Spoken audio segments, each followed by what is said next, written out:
La Fabrique Audio présente La Petite Histoire. www.lafabriqueaudio.com. Salut tout le monde et bienvenue. Aujourd'hui, nous sommes avec un explorateur du monde, un aventurier du patrimoine industriel, historique et naturel, un Français qui voyage à la recherche de lieux normalement inaccessibles. Nous sommes avec Monsieur Curtis, un spécialiste de l'urbex qui parcourt le monde depuis 15 ans à la recherche de patrimoine à l'abandon, de ruines également, de lieux difficilement accessibles. Il a pris en photo des sous-sols, des toits, des sites délaissés, des ponts, des tunnels, des bunkers, des usines, des lieux souvent difficiles d'accès, et il a grimpé des immeubles. Il y a des superbes photos qui existent. Si vous voyez ces photos, elles sont complètement hallucinantes. On est dans un vrai univers, comme si on était dans un jeu vidéo avec un personnage qui se met en scène. En l'occurrence, c'est Monsieur Curtis. Il est toujours au milieu du décor. On voit jamais son visage. C'est une ambiance entre le fantastique, la SF, le jeu vidéo, le surréalisme, la dystopie. Là, j'ai l'ouvrage qui est avec moi, qui s'appelle Urbex, face cachée, patrimoine mondial. C'est aux éditions Suzac Éditions et c'est un vrai travail photographique qui a été fait et qui a été récompensé d'ailleurs. Il y a aussi des expositions, des livres autour de cet univers incroyable, d'autres livres qui existent. On est avec Monsieur Curtis aujourd'hui. Salut Monsieur Curtis. Bonjour Florent, merci pour cette introduction. On est à distance. Toi, t'es dans quel coin là ? Alors moi je suis en Moselle, je suis dans la vallée de la Fensch, une ancienne vallée industrielle. Et c'est de là dont tu es originaire d'ailleurs. C'est un coin dans lequel il y a pas mal de choses à découvrir au niveau patrimoine industriel. C'est ça, en fait niveau patrimoine industriel et militaire, ça a été vraiment une zone de jeu incroyable pour commencer. Alors, on a découvert d'ailleurs ton univers, ton travail. On va se refaire un petit peu ton histoire aujourd'hui avec toi. Une histoire folle qui va nous emmener en France, mais aussi sur les 5 continents à la découverte des sites cachés complètement dingues que tu as pu voir. Alors là, comme ça, tu me dis si je me trompe, mais je vois 3 passions chez toi minimum. J'ai l'impression qu'on a quand même un grand passionné. Voyage, urbex, photographie. C'est à peu près ça, si on devait résumer en une seconde ? C'est ça. Et alors, j'ajouterais même, tu en as parlé avant, mais jeux vidéo, au niveau de l'ambiance des photos. Ouais. J'ai travaillé beaucoup dans le jeu vidéo et je suis joueur et ça peut se ressentir effectivement dans mes photos. Comme ça, du tac au tac, à quel moment est arrivé dans ta vie, allez, le voyage pour commencer ? Alors, le voyage, en fait, ça arrivait assez tôt, quand j'étais en pré-ado, on va dire, où je suis parti en colonie de vacances. Avec en fait l'entreprise de mon père. Ouais. Et là, j'ai commencé à voyager un peu en Europe. La photographie ? La photographie, beaucoup plus tard. C'était au début de mes 20 ans, où j'ai en fait cherché une passion, tout simplement. Et je me suis dit, la guitare, non. Et puis, je suis passé sur la photographie et tout de suite, ça a matché. Et l'urbex ? Et l'urbex est venu quelques jours après la photographie, parce que je cherchais un sujet. J'ai vu les hauts fourneaux, les usines autour de chez moi. J'ai toujours été intéressé par ça et je me suis dit, commençons par ça. Tu le disais tout à l'heure, t'es né en France, t'es né à Metz, dans le département de la Moselle, c'est ça ? C'est ça. Région Grand Est, une région très industrielle. Il y avait donc ce rapport à l'industrie. C'est ça qui t'a fait rentrer dans le monde de l'urbex ? Oui, alors mon père était ouvrier. Ouais. Il a travaillé à la Solac, qui est devenue après ArcelorMittal. Donc j'ai baigné un peu dans tout ça, je voyais les usines autour de moi quand j'étais petit, les lumières, le ciel qui s'éclaire en orange, la nuit, les fumées qui sortaient partout. Et petit à petit, j'ai vu ça s'arrêter. Mmh. Et je me suis dit, c'est bizarre parce que ça s'est arrêté, mais c'est encore là. Et en fait, il y a juste un mur qui me sépare de tout ça, donc pourquoi pas le franchir ?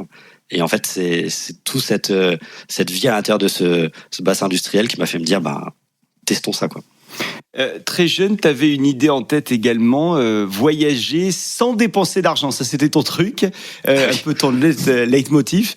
Pourquoi cette envie de voyager ? Et pourquoi d'ailleurs cette envie de voyager au minimum, je dirais, avec un minimum d'argent en poche ? Alors, en fait, le truc, c'est que j'avais pas beaucoup d'argent, quoi. J'étais étudiant. Après, j'avais pas vraiment travaillé. Donc, au début, j'ai passé mon BAFA. Pour me dire, je vais voyager gratuitement parce qu'en fait, je vais partir en colonie en tant qu'animateur et je vais commencer comme ça, quoi. Ouais. Et puis petit à petit, je me suis dit, le stop peut être une option. Mais en fait, dans la réalité, mes voyages, je les ai jamais vraiment faits sans argent. J'ai utilisé le stop pour me déplacer, réduire des coûts et rencontrer des gens. Mais en fait, j'ai jamais profité des gens, quoi. J'avais toujours de l'argent avec moi et je l'utilisais en réalité la plupart du temps. Alors, t'as pas mal bougé en France dans ta vie, Strasbourg, Paris, Nancy. Ces lieux, qu'est-ce qu'ils t'ont, je dirais, inspiré? Qu'est-ce qu'ils t'ont apporté? En fait, ils m'ont tous apporté énormément de choses. Ouais. Parce que, en fait, quand je suis parti de la Moselle, où j'avais mes usines et mes anciens lieux militaires à l'abandon autour de moi, puis petit à petit, j'ai découvert les grandes villes avec Strasbourg, où là, je me suis dit, il y a un patrimoine urbain en fait incroyable. Et très vite, je me suis dit, en fait, une ville, ça fonctionne comme des paysages. Quand je suis sur un toit, devant moi, la rue, ça fait des vallées, les immeubles, ça fait des montagnes. Et très vite, j'ai cherché des parallèles nature-ville. Et c'est ce qui m'a fait grimper des toits, aller dans les souterrains pour chercher des grottes urbaines, en fait. Et ça, c'est ce que Strasbourg m'a apporté et ce qui a été énormément développé après avec Paris. Alors, en 2014, tu t'es mis à faire ce périple en stop. Ça a duré 2 ans, 2014-2016. Le stop, c'est une manière de rencontrer des gens, d'être transporté également. Mais le transport, c'est le moment où tu découvres les personnalités, tu découvres les vies. T'as en tête des grandes rencontres lors de ce périple en autostop? Il y en a quelques-unes, effectivement. Ouais. En Bulgarie, j'ai ce souvenir d'attendre depuis des heures dans une station essence pour partir. Et cette famille qui, en fait, me voit en train d'être assis, d'attendre que des voitures arrivent, me dit viens avec nous boire un café. Et puis elle se rend compte que j'ai le même prénom de son fils, donc décide de m'amener chez eux, quoi. Et après me faire un bout de chemin. Ouais. Donc ça, c'est des rencontres sympas.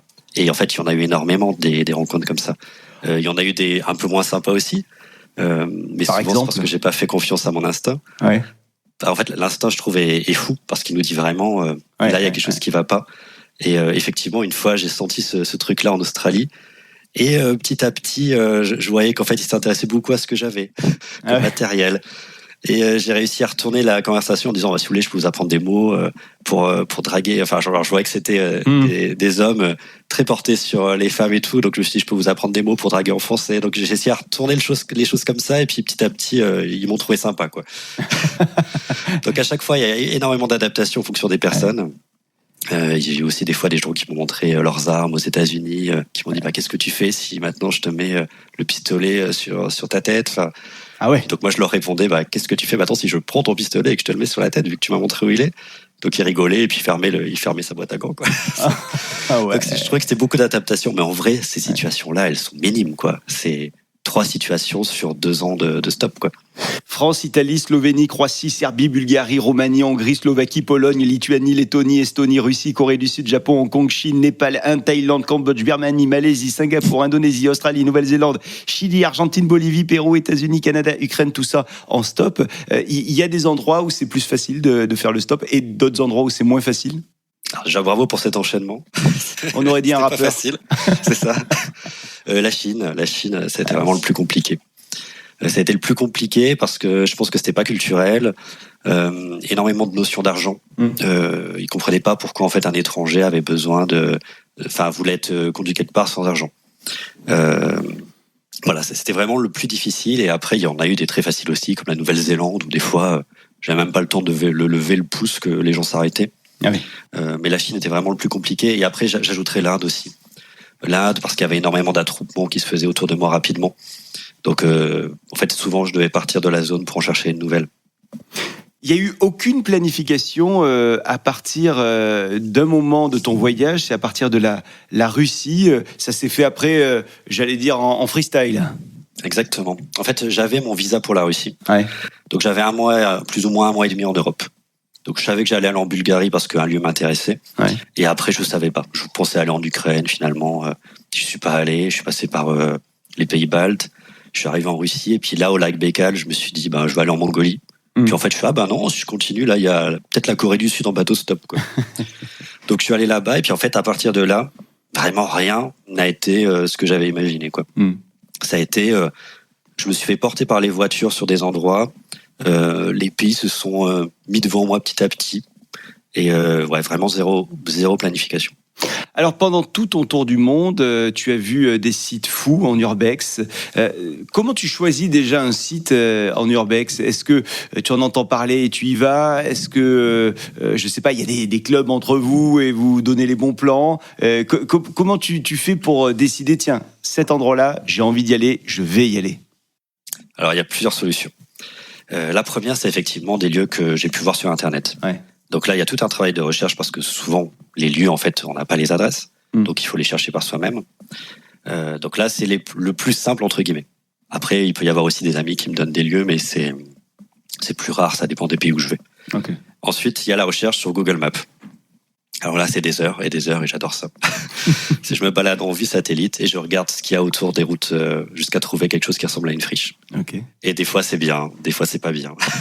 Mais il faut aller voir sur place la plupart du temps. Et le dernier point, c'est la rencontre sur place, quoi. C'est la sérendipité, c'est d'un coup, on tombe sur quelque chose, on se dit, c'est fou ce lieu, donc je vais m'arrêter, je vais aller voir. C'est les 4 façons de faire. Tu emportes quel matos quand tu es avec toi? Là, tout à l'heure, tu nous disais qu'en autostop, le gars, il avait regardé ton matos. Ça veut dire que tu avais beaucoup de matos? En fait, quand j'étais en tour du monde, c'était compliqué. Parce que j'avais mon sac à dos de voyageur, j'avais mon sac à dos avant, donc j'étais vraiment... j'avais des choses tout autour de moi, quoi. J'étais bloqué si quelqu'un faisait quelque chose. J'avais mon appareil photo, mon trépied. J'avais aussi mon PC pour traiter la photo pendant le voyage. Donc ça, c'était la base pendant mon tour du monde. Mais sinon, la plupart du temps, en fait, j'ai surtout mon trépied qui est très léger, mon appareil photo qui est très léger, des lumières pour les lieux en souterrain, donc quelques lampes par-ci par-là. Et après, une frontale, des fois un casque selon le lieu, des bottes selon le lieu. Tout dépend vraiment du lieu où je vais, en fait. Des détecteurs de gaz, ce genre de choses. T'es pas toujours seul, hein. Des fois, tu rencontres des gens sur ton chemin. Des fois, tu donnes des rendez-vous à des potes qui sont dans le monde entier. Et puis, des fois, t'es en solo. Exactement. Solo, alors, c'est pas ce que j'apprécie le plus, mais des fois, pas le choix. Ouais. Surtout en tour du monde en solo, des fois, on est solo, quoi. Mais sinon, effectivement, le partage est hyper intéressant. Mais c'est aussi des aspects sécurité en réalité. On est dans des lieux très dangereux. Chaque zone peut avoir son danger. Quand on est en souterrain, ce qu'on appelle le ciel qui est au-dessus de nous peut s'effondrer. Quand on est dans une usine, les passerelles peuvent s'effondrer. On peut se blesser à tout moment. Donc être avec quelqu'un, c'est un gage aussi de savoir que quelqu'un est là et peut nous aider en cas de souci. Mais quoi qu'il arrive, le partage est plus intéressant. Et tu as en parlé d'explorations que j'ai fait seul, oui. Mais j'ai fait aussi des explorations où on était des centaines. Donc tout dépend de la culture du pays, tout dépend des choses qui se font.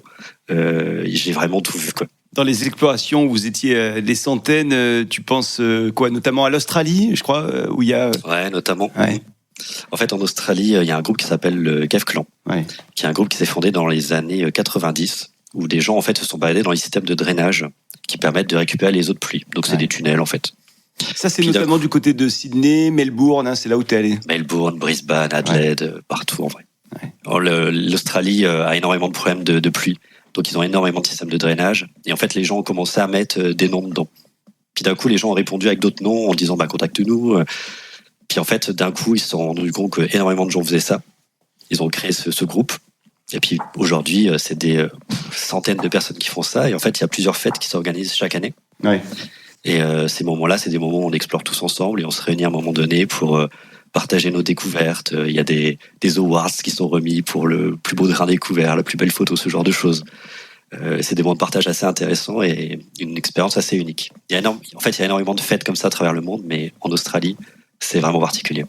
Alors j'ai ton bouquin sous les yeux.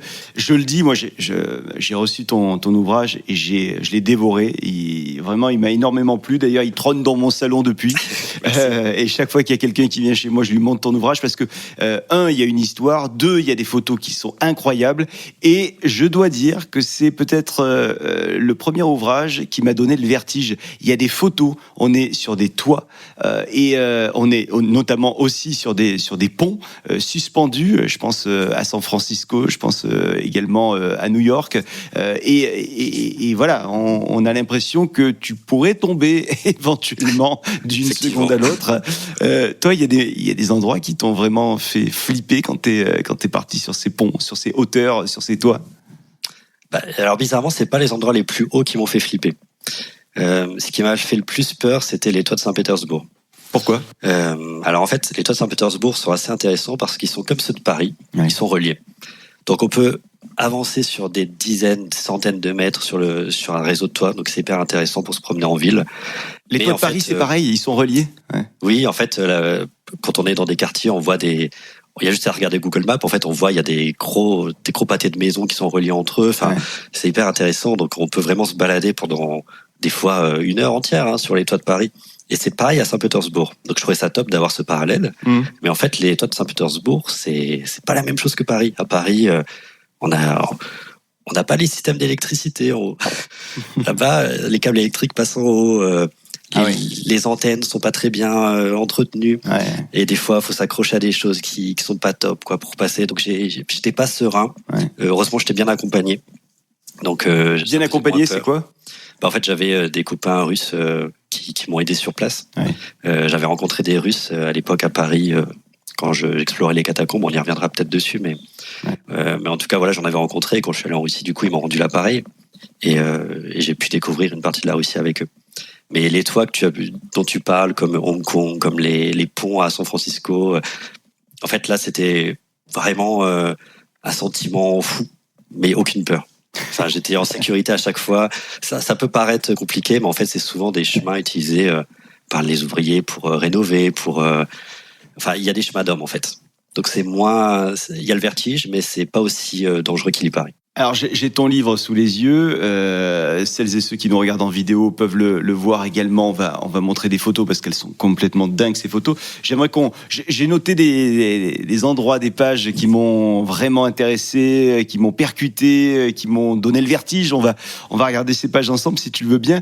Là, on est en Ukraine. En Ukraine, t'es allé voir des bases aériennes militaires, des anciennes bases désaffectées. Comment tu les as trouvées, ces bases ? Alors, soit j'avais vu des images sur Internet, soit justement la recherche Google Maps, comme je disais. Et là, le problème, c'était de trouver est-ce que c'était à l'abandon ou pas. Parce que souvent, il y a des bases qui sont actives et d'autres qui ne le sont pas. Et des fois, ça paraît abandonné, mais ça ne l'est pas. Alors surtout, là on parle de l'Ukraine, c'était avant la guerre avec la Russie. Hein. Ouais, j'y suis passé 2 fois, en 2016 et quelques mois avant le début de la guerre. Les bases aériennes militaires, qu'est-ce que tu y as trouvé ? Alors, ce que j'adore trouver là-dedans, c'est des fresques de propagande. En fait, il y a énormément de fresques, des fois des mosaïques qui sont là, qui racontent une histoire militaire, et je trouvais ça passionnant parce que visuellement, c'était fou. Surtout, là, c'est des fresques de propagande russes et non pas ukrainiennes. Exactement. Ouais, parce que souvent, c'est des anciens sites de l'URSS qui sont restés comme ça. Donc, on peut tomber sur des portraits de Staline. Enfin, c'est assez fou, en vrai. Des petits restes qui sont par-ci, par-là. Et puis après les véhicules, parce que clairement, les avions de chasse, les choses comme ça, on n'a pas accès normalement. Les hélicoptères de combat. Alors moi, je suis pas du tout un fan de guerre, mais c'est impressionnant à voir, quoi. Tu viens de citer Staline. Il y a également Lénine que tu as vu vraiment dans pas mal d'endroits. Lénine, si on regarde ton bouquin, je crois qu'il apparaît, minimum 4 fois. Ouais. Et en fait, les statues de Lénine. Après la chute du RSS, ont été saccagées. Les fresques, les statues. Donc quand on trouve une, c'est dingue. C'est vraiment un vestige qui est resté. J'en ai trouvé en Allemagne, j'en ai trouvé en Ukraine, justement. L'Ukraine, c'était dingue d'en trouver une parce que c'est vraiment un des endroits où il n'y en a plus, quoi. Enfin, c'est introuvable.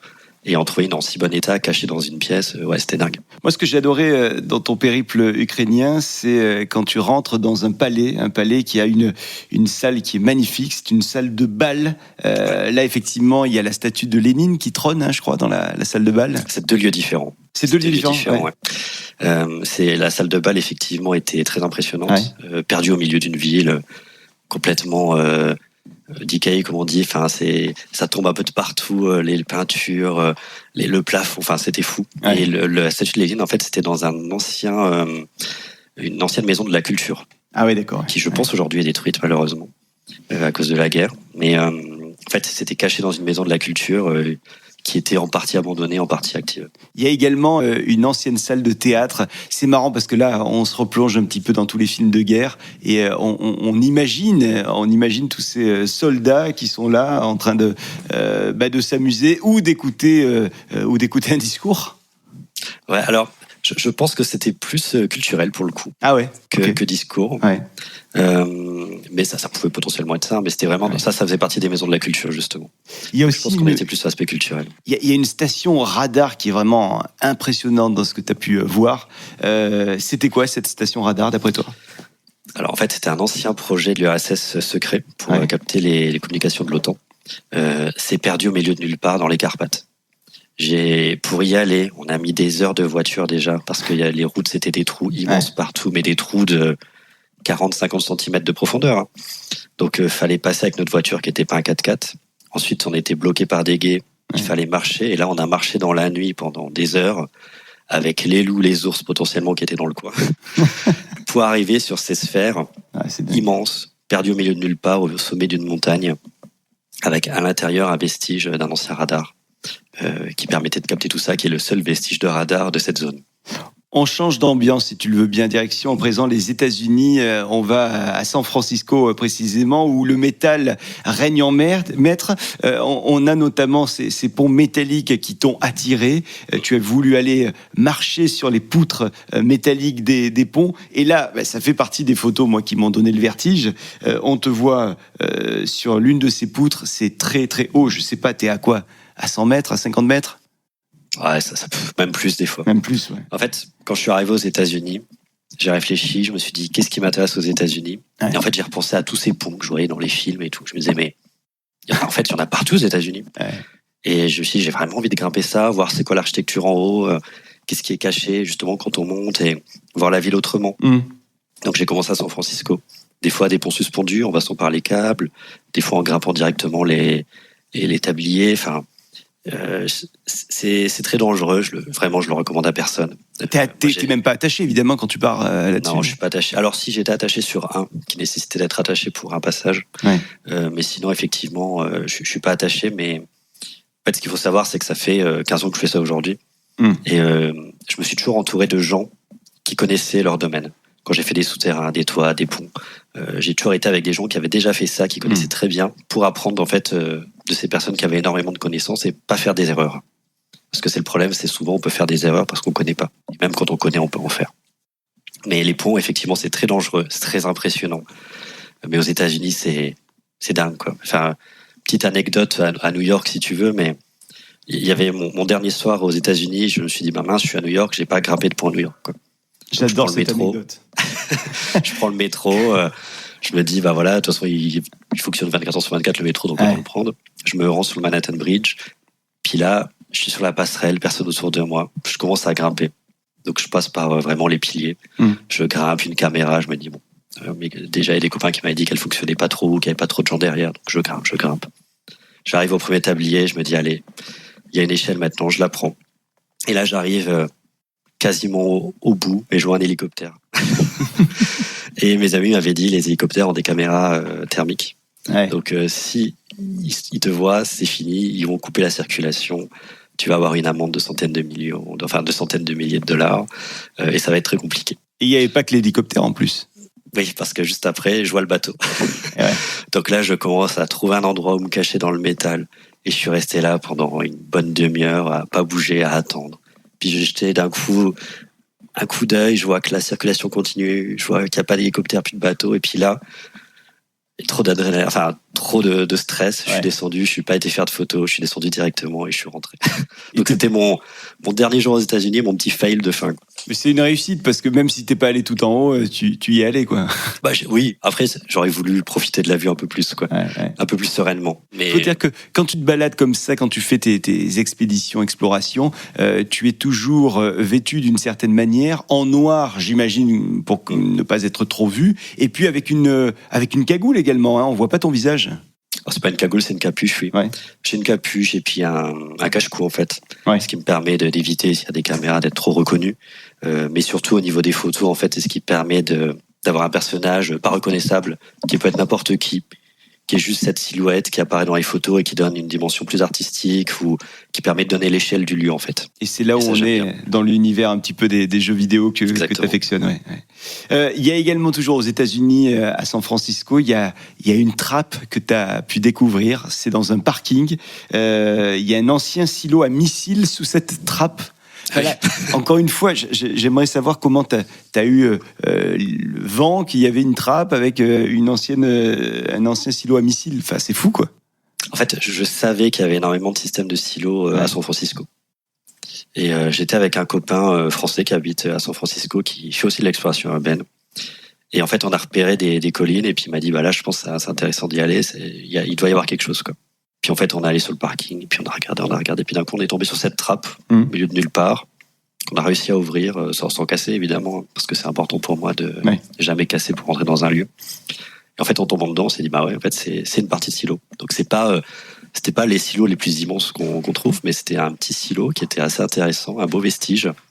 Et en fait, ça, il y en a des tas à San Francisco. Donc, si celui-là n'avait pas fonctionné, on en aurait sûrement trouvé un autre. Alors moi, toujours dans ton ouvrage qui s'appelle Urbex face cachée patrimoine mondial, j'ai adoré les photos que tu as pu faire des parcs d'attractions qui sont souvent inspirés de nos héros d'enfance. Il y a notamment une superbe photo avec Peter Pan. Alors, c'est pas du tout le Peter Pan qu'on peut voir dans Walt Disney. Hein. Un peu plus creepy, un peu plus... un peu peur. Oui. De nuit, il pourrait faire très peur en se promenant dans le parc. Ouais. Il y avait effectivement énormément de ces parcs en Indonésie. Ils n'étaient pas si grands que ça, mais ils avaient toujours cette ambiance de personnages de Disney un peu moches, mal faits, qui font un peu peur. Et je trouvais ça très drôle, quoi. Je trouvais ça vraiment très drôle de me balader à l'intérieur et de découvrir tout ça. Et on a l'impression qu'ils ont été abandonnés. Il y a des, enfin, je sais pas. On a l'impression que presque les enfants, on va les entendre crier encore au bout de la rue. C'était pas vieux, hein. Enfin, en tout cas, ça avait vraiment l'air récent et. J'en ai fait un autre au Japon qui était abandonné depuis un peu plus longtemps. C'était d'autres ambiances aussi. Ouais. Alors celui-là au Japon, moi je ne connaissais pas cette histoire. En fait, Walt Disney avait vendu sa franchise pour faire du Disneyland à un endroit. Ça n'a pas fonctionné. En tout cas, les investisseurs se sont retirés, mais ils avaient déjà commencé à construire le parc. Et du coup, le parc a eu une vie sans Disney. C'est ça. En fait, ils se sont dit, on va s'installer près d'Osaka. Ouais. Donc on va apprendre Nara, parce que c'est bien, c'est accessible facilement. Ils ont commencé à construire le château, et puis d'un coup, ils se sont dit, en fait, on va le faire à Tokyo. Donc le château était construit. Ouais. Il y avait déjà des bases du parc, donc quelqu'un a repris le parc, a créé Nara Dreamland. Ouais. Un parc énorme, hein. Il y avait une partie aquatique, une partie attraction, un grand 8. Ça a fonctionné pendant des années et des années. Ça a fonctionné pendant des années. Pendant 20 ans, en fait. Ouais. Et d'un coup, ça s'est arrêté. Parce qu'en fait, Disney avait trop raflé la mise, quoi. Ouais. À Tokyo, Disney est arrivé en 1981, je crois, c'est ça ? Alors, j'ai plus les dates exactes. Je crois que c'est ça que tu expliques dans ton ouvrage. Ouais. J'ai peut-être mis les dates, je les ai plus en tête. Ouais. Mais en tout cas, c'est Disneyland Tokyo qui a gagné. Nara a pas survécu. Il y avait un manque d'influence. Enfin, voilà, ça a pas été. Donc, le parc s'est d'un coup retrouvé à l'abandon. Et en fait, ce qu'on appelle, au Japon, on appelle ça les haikyo, les lieux abandonnés. Et souvent, en fait, les Japonais n'y vont pas des masses. Et en fait, le lieu reste tel quel et il y a la végétation qui reprend vraiment les droits partout. Ça devient des lieux un peu sans vie. Moi, la première fois que je l'ai exploré, c'était de nuit, à la lumière de la lune, en fait, de la pleine lune. Ouais. Donc, je me suis promené dedans, c'était une ambiance de dingue. Et en même temps, j'ai fait des photos que je trouvais vraiment intéressantes. Et là, ça ramène à l'univers des jeux vidéo, ça ramène également à l'univers, pourquoi pas, des mangas. Moi, je me vois vraiment dans le voyage de Chihiro, là, quand t'es dans ce parc. Ah, il y a un côté... Alors, en plus, au Japon, dans le thème, quoi, dans tous les lieux, il y avait cette ambiance, justement, avec la nature, qui reprenait ses droits partout, ses couleurs très pastel, enfin, tout collé, quoi. Tout collé, et effectivement, c'était une ambiance dingue, et en même temps... assez flippante, surtout de nuit, parce qu'il y avait ce côté, on a tous grandi avec des films où d'un coup ils vont dans une fête foraine, les manèges qui s'activent. Alors ils sont pas activés, hein, mais il y avait ces pensées-là qui me traversaient quand même l'esprit. Et il y a même un parc que t'as pu découvrir qui avait fermé, donc t'avais fait des photos avec, on voyait bien que la nature avait repris ses droits, il y avait des mauvaises herbes de partout, voire même des grosses plantes qui étaient un petit peu dans toutes les attractions. Et en fait, ce truc-là a été récupéré et il fonctionne à nouveau. Ouais, c'était Gaialand, en Corée du Sud, près de Busan. Ouais. Et en fait, j'ai fait ce parc. Il y avait mais vraiment des branches partout sur les grands 8, sur chaque attraction. C'était vraiment un plaisir à découvrir d'un point de vue visuel, parce que c'était dingue. Et en fait, un jour, en m'enseignant, parce que je voulais faire un article dessus, je me rends compte que le truc a ouvert, quoi. Je vois des gens dedans, dans les attractions. Et je vois les attractions que j'ai vues totalement recouvertes d'arbres, d'arbustes et tout, qui sont aujourd'hui utilisés, quoi. Donc ça, c'était fou, parce que c'est vraiment quelque chose qui arrive pas souvent.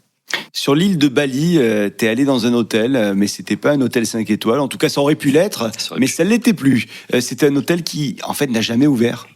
Ouais, il y avait un gros projet immobilier qui était là, sauf que la personne qui s'occupait de ça a baigné dans des affaires un peu plus sales, qui a fait que le lieu est resté un peu, a été stoppé totalement. Donc en fait, toute la base est là.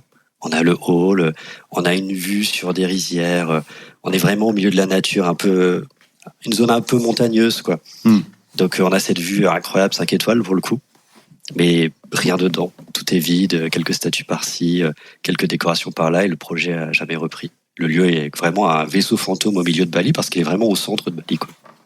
Alors, il y a également la découverte je dirais, de la verticalité de notre monde, notamment à Hong Kong. Tu t'es attaqué à cette verticalité de la ville, tu as grimpé des sommets de béton. C'est devenu là-bas, quand tu y étais, ton quotidien. Quel est l'endroit le plus haut, le plus vertigineux, le plus dingue que t'aies vu à Hong Kong? À Hong Kong, c'était une tour que j'ai grimpée. Qui était sur les 300 et quelques mètres, 300-400 mètres, donc assez haut. Et en fait, pour accéder, c'était une sorte d'antenne qui permettait d'aller vraiment tout en haut. Et pour accéder à l'antenne, en fait, j'ai dû déplacer la machine qui permettait de laver les vitres. Donc voilà, j'ai déplacé cette machine pour arriver à un moment donné face à une échelle qui me permettait d'accéder à cette antenne. Donc voilà, pendant 10 minutes, je l'ai déplacée pour vraiment aller à l'endroit où je voulais. J'étais assez tranquille, personne n'est venu m'embêter. Et j'ai grimpé, et là vraiment, on me voit sur un genre de pylône, qui est cette antenne en fait, au sommet, et c'était une vue dingue, quoi. Enfin, Hong Kong est fou parce que c'est vraiment la jungle urbaine comme on l'imagine. Pour ceux qui ont été, ils savent à quel point les immeubles s'élèvent. Et tout à l'heure, je parlais justement des vallées, des montagnes. Là, on est vraiment face à ça, quoi. On se prend vraiment on se croit dans une chaîne de montagnes urbaines. Et plus on est haut, plus on se la prend, quoi. Alors parfois, c'est pas une obligation d'aller au bout du monde pour voir des choses dingues. Dans ton ouvrage, tu nous dis que toi, t'étais donc de l'Est de la France, et juste à côté de chez toi, il y avait l'Allemagne. Donc t'as mis un petit peu de temps à y aller, mais t'as fini par y aller et t'as découvert plein de choses. Et puis aussi, pas très loin, il y a la Belgique, et là tu dis que c'était un paradis pour l'urbex. Pourquoi ? Parce qu'en fait, alors j'aime beaucoup les Belges, mais ils savent pas quoi faire de leur friche. Et ils font énormément de projets qui coûtent de l'argent et qui finissent pas. Donc en fait, les lieux restent à l'abandon là pendant des années. Et c'est dingue parce que c'est un pays qui est pas très grand, mais qui a un nombre de friches au kilomètre carré qui est fou, quoi. Ah ouais. Il y a des choses partout. Et c'est vraiment tout type de lieux. C'est des lieux industriels, des forts, des maisons, des lieux de culture. Enfin, il y a de tout. Et partout où on va, il y a ça, et c'est un lieu privilégié pour les gens qui font justement de l'exploration urbaine. Il y a une photo, on se dirait vraiment dans un film de science-fiction. Toi, tu cites Inception, c'est clairement ça, quoi. Tu es face à un décor qui est d'un autre monde, futuriste, mais à la fois dystopique. C'est souvent le cas. On te voit souvent dans des univers qui pourraient être utilisés pour le cinéma. Ouais, de toute façon, le cinéma utilise ces lieux. Enfin, tous les films qu'on voit, les James Bond, les Harry Potter, tout ça, ils finissent à un moment donné dans des lieux abandonnés ou des lieux que je visite. Et c'est d'ailleurs très intéressant pour moi, des fois, de tomber sur des lieux en me disant, tiens, ça me parle. Ou même en voyant des films en me disant, ça m'intéresse. Et puis me rendre compte qu'en fait, je peux potentiellement faire ce lieu où je suis dedans. Et il y a un métier qui gravite autour de ça, où les gens vont chercher justement ce type de lieu. C'est très cinématographique, c'est très ambiance jeu vidéo aussi. Et tout ça, en fait, je pense que moi, je fais partie d'une génération où on a été très marqué par cette pop culture. Et effectivement, dans mes images, ça se ressent. Et je vais chercher ce type de lieu, effectivement. Alors, on continue un petit peu ton tour du monde et on est allé voir la Tour Eiffel. Mais pas la Tour Eiffel qu'on s'attend à voir, celle de Paris, ici en France. Non, on est allé voir la Tour Eiffel qui est implantée dans une ville de Chine et qui est une réplique de Paris à petite échelle quand même. Je crois que la Tour Eiffel est un petit peu plus petite. Tu me dis si je me trompe, hein ? Elle est bien plus petite. Elle est bien plus petite, ouais. Il y a également des boulevards haussmanniens avec des bâtiments haussmanniens en façade, parce que je crois que quand on est à l'intérieur, tu dis dans le bouquin que c'est pas du tout les L'illusion bâtiments est parisiens. extérieure. Et encore même extérieurement, on sent que on n'est pas à Paris, quoi.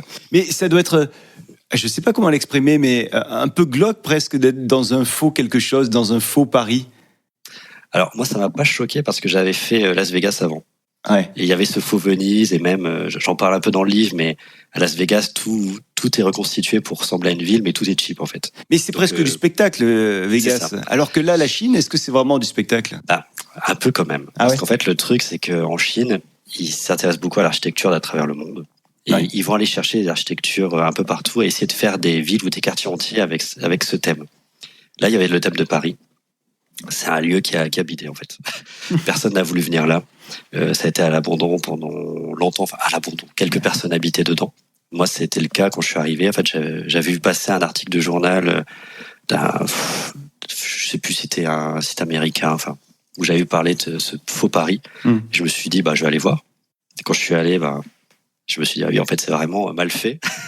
Très bizarre, mais hyper intéressant pour quelqu'un qui connaît Paris, quoi. Ouais. Donc, je l'ai fait, j'ai été voir la Tour Eiffel, je suis rentré dans les immeubles, j'ai essayé de grimper des tours aussi pour voir justement le faux tour haussmannien. Et en fait, ce lieu-là, d'un coup, a eu un boom. Ah bon? Et en fait, les personnes, enfin les Chinois, vont se faire photographier là-bas pour le mariage, comme s'ils avaient fait un mariage à Paris. C'est bon ça. Donc c'est devenu en fait un lieu totalement vide, Ouais.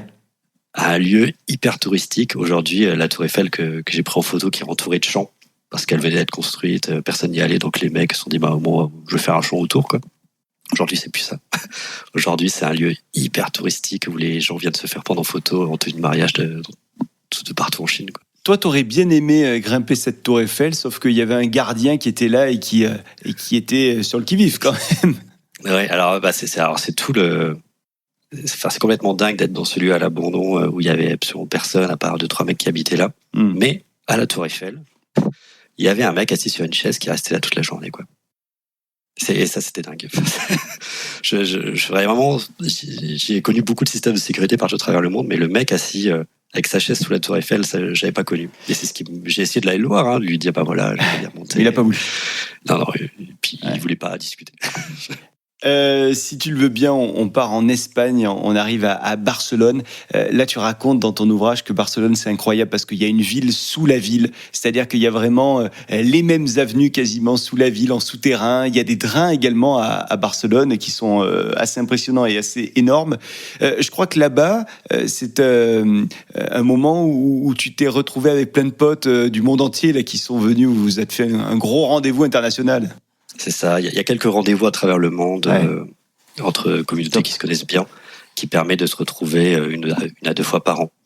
Et là, il y avait un rendez-vous du coup à Barcelone, donc j'y suis allé pour le tour d'un week-end pour découvrir ces systèmes de drainage et revoir des amis. Donc là, en fait, c'est tout à l'heure quand je disais des fois on se retrouve à 100 dans un lieu, là c'est vraiment ça, quoi. Là, c'était le cas. C'est 100 personnes et c'est des gens du Québec, des gens d'Australie, des gens de partout en Europe, des gens d'Hong Kong, des gens de Russie, d'Ukraine, enfin on a des gens de partout. Et ça crée une émulation de dingue. On va en Russie. Alors, que ce soit la Russie, la Chine, l'Ukraine, les États-Unis et d'autres pays, il n'y a pas des moments où tu as peur de te faire choper, parce que c'est pas pareil, peut-être, hein, tu vas me dire si je me trompe, mais c'est pas pareil de se faire choper en France que de se faire choper en train de visiter les drains ou d'être sur des toits ou sur des ponts suspendus en Chine, aux États-Unis, en Ukraine, etc., non? En fait, c'est une pratique dangereuse. C'est une pratique dangereuse déjà physiquement, parce que une blessure peut arriver à tout moment, mais aussi légalement. Et chaque endroit a effectivement ses règles. En Chine, j'ai pas eu trop de soucis et j'ai pas eu trop d'histoires là-dessus. Mais par exemple, au Japon, on peut finir en prison sans pouvoir appeler personne pendant des mois. Ouais. Aux États-Unis, ça peut être des risques financiers assez fous. Et en Russie, tout dépend sur qui on tombe en fait. La Russie, moi j'avais peur des militaires, de la police. En fait, eux, ils font pas grand-chose. Ils vont peut-être donner une amende qui correspond à 5 € chez nous. Ah oui. Donc, en fait, même les gens là-bas que je connais, ils s'en moquent. En fait, ils font tout ce qu'ils veulent parce que il y a peu vraiment de risques financiers. Le problème, c'est la mafia là-bas. Parce que la mafia, en fait, quand elle est dans un coin, si par hasard on va dans cet immeuble ou celui abandonné, là, ça peut mal finir pour nous. Tu y as été confronté? J'y ai pas été confronté parce que, encore une fois, j'étais bien entouré en Russie. Donc, ils ont pu me dire, ne va pas là, tu peux aller là. Enfin, à chaque fois, je leur posais des questions. Mais par exemple, j'ai été attrapé dans une base militaire active à Vladivostok. Tu vois. Ah oui. J'étais dans des souterrains. En fait, il y avait une colline immense avec un escalier de centaines de mètres qui allait s'enfoncer dans cette colline à l'intérieur, qui nous permettait d'arriver dans une sorte de bunker. Et quand on sortait du bunker, on était dans une base satellite, avec comme en Ukraine, mais là actif quoi. En fait, à un moment donné, les militaires nous ont vus et là, j'ai défilé pendant, je sais pas, une demi-heure de gradé en gradé. Je voyais de plus en plus de médailles qui arrivaient devant moi. Ils ont regardé mon appareil photo. Ouais. J'avais enlevé la carte mémoire. J'ai dit, c'était écrit en français. J'ai dit, bah voilà, il y a écrit pas de photo. En fait, il y a écrit pas de carte mémoire, quoi. Ah, ok. Et puis, ils ont vu que mon visa se terminait le lendemain. Ils m'ont dit, bah, vas-y, pars. Puis ça n'a pas été plus loin, quoi. La Russie, ce que tu racontes dans ton bouquin, c'est que les toits sont vraiment des espaces de communauté et de retrouvailles.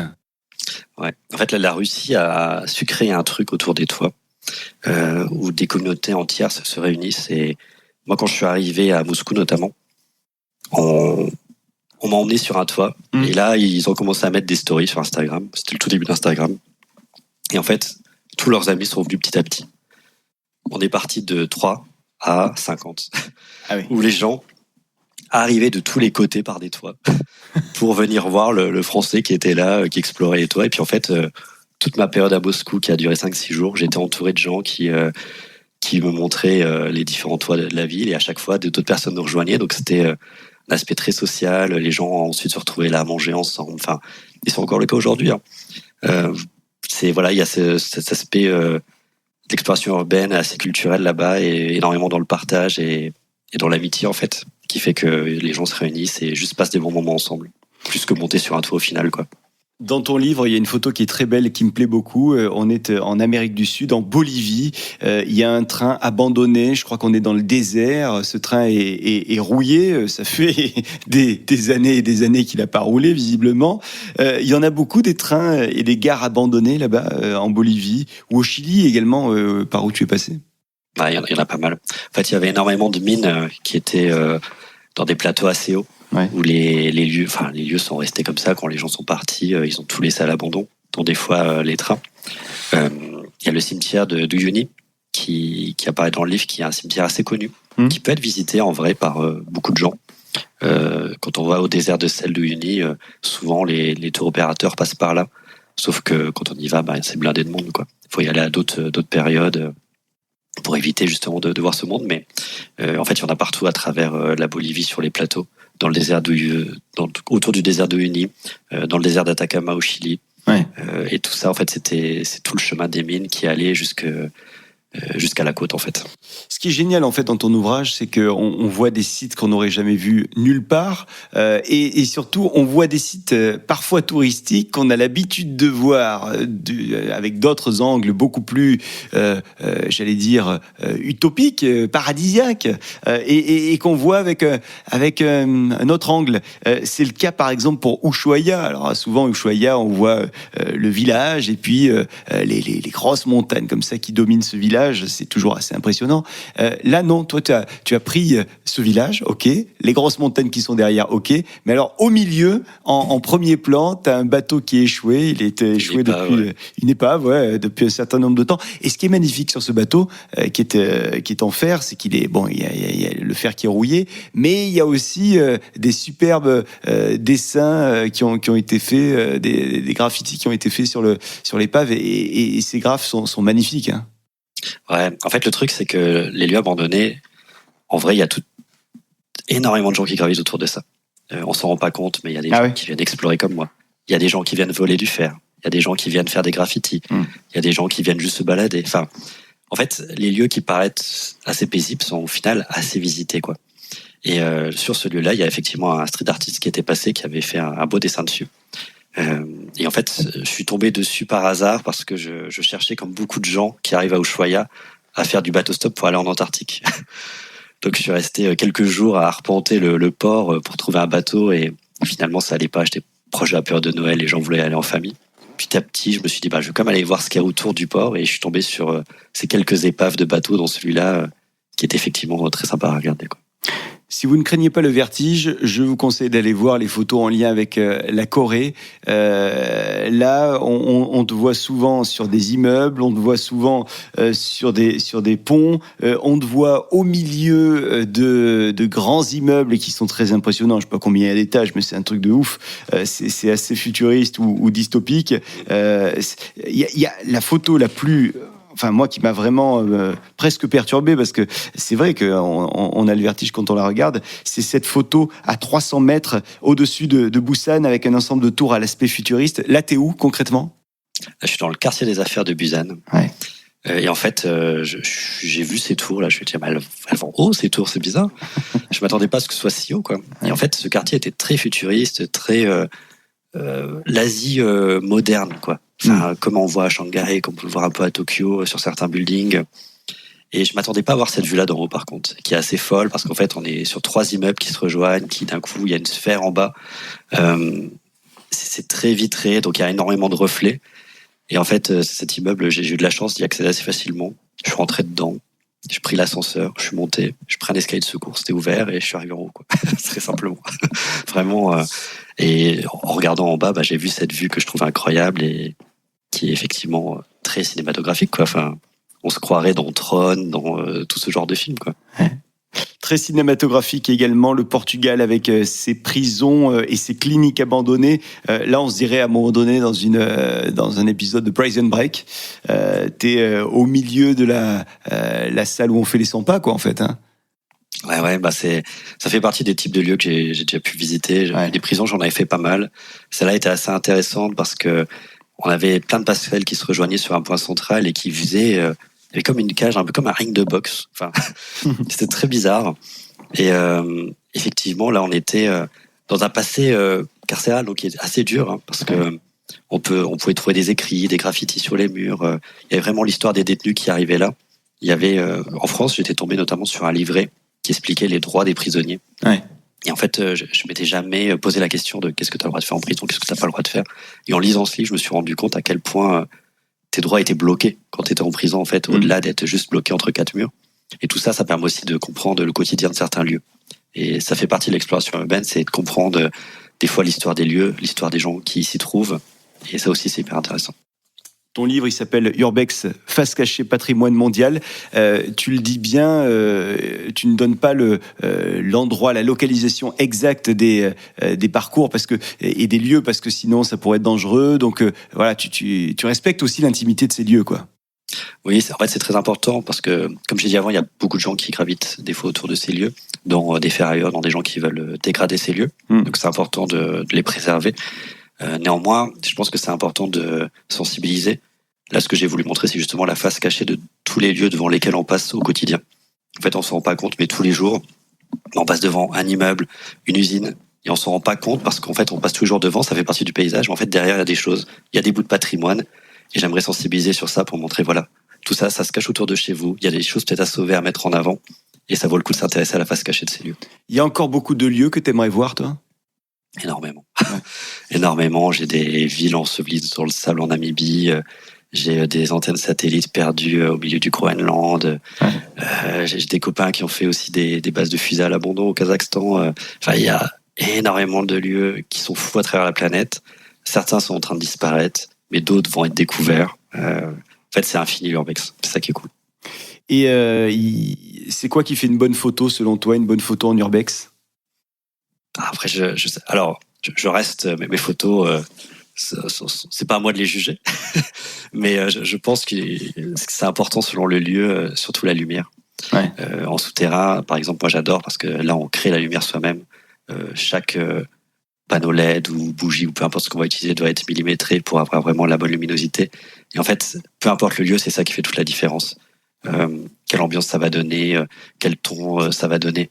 Pour moi, c'est ça, c'est d'abord la lumière et ensuite trouver l'angle qui nous permet soit de raconter l'histoire, soit de montrer un élément d'architecture intéressant du lieu, quoi. Qu'est-ce que t'aimes qu'on te dise quand les gens découvrent tes photos ? C'est quoi le bon compliment ? Parce que c'est une jolie photo, ça veut pas dire grand-chose. Mais qu'est-ce que t'aimes au fond que les gens perçoivent ou ressentent ? En fait, souvent les gens me demandent où c'est. C'est vraiment la première question qui arrive. Et moi, ce qui m'intéresse, c'est à partir du moment où, bon, ok, où c'est, je peux plus ou moins leur dire, mais c'est qu'est-ce que c'est et quand ils s'intéressent à l'histoire. Ça, je trouve ça hyper bien parce que justement, mon but de sensibilisation d'un lieu est arrivé à son terme. Et là, voilà, on a sensibilisé sur, voilà, il y avait ce patrimoine-là, il servait à ça, et ça, c'est bien. Et après, effectivement, des fois, des gens me disent, ah bah là, je ressens ça. Là, c'est de l'interprétation. C'est toujours intéressant de voir comment toi, tu as construit une photo et comment elle est perçue par des gens. Il y a donc 2 livres que je vous recommande, Urbex, Face cachée, patrimoine mondial, aux éditions Suzac Éditions. Et puis on a également l'autre livre, qui est ton premier livre, hein, c'est ça ? En fait, il y a 3 livres en tout. 3 livres, pardon. Ouais. Il y a Urbex, patrimoine mondial, qui était le premier livre Urbex. Urbex, Face cachée, patrimoine mondial, qui vient de sortir. Ouais. Et il y a un livre qui s'appelle Immensité du monde, qui est cette fois-ci aux éditions Sutton. Ouais. Et là, on est plus sur des paysages, le voyage un peu plus classique, où je montre ce que j'ai pu voir à travers le monde. Franchement, allez-y, procurez-vous les ouvrages, ils sont tous où ? Moi, j'en ai eu 2 du coup entre les mains, et vraiment c'est passionnant, et ça nous embarque dans un voyage. Hein. Clairement, moi j'ai voyagé avec tes photos, j'ai voyagé avec tes récits. Merci infiniment, Monsieur Curtis, d'être passé par ici. Et puis, je te souhaite le meilleur pour tes prochaines explorations urbaines. À bientôt. À bientôt. Merci à vous de nous avoir suivis. Nous, on se retrouve très vite pour un nouvel épisode. Salut. La Fabrique Audio présente La Petite Histoire. Vous souhaitez devenir sponsor de ce podcast ? Contact @lafabriqueaudio.com.